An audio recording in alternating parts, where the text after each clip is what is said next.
what metaphor does our community need? What metaphor does our neighbor need? What metaphor does our coworker need of the gospel? And the more that you rehearse the truths of Jesus, the more you're going to come up with unlimited metaphors, unlimited images, unlimited opportunities to display what he's done in tangible, visible ways, so then you have an opportunity to declare why you do it. That's 1 Peter 3:15.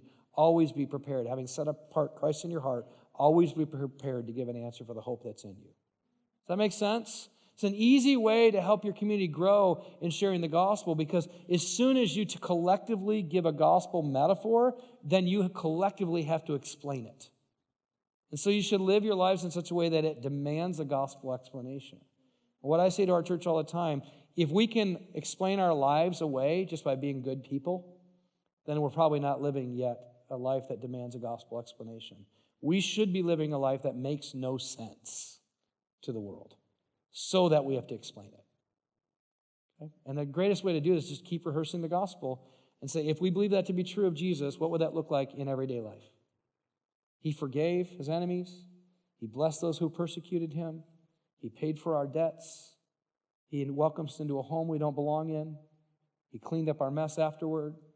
He reconciled us to the Father. He's an advocate before the Father on our behalf.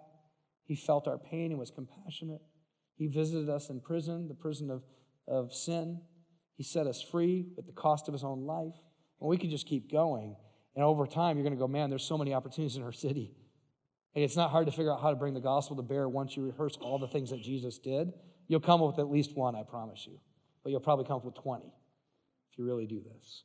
And this is the kind of people we are. We are gospel-formed people. We are a cross-shaped community that lives out a life that displays the gospel so that we have to explain the gospel.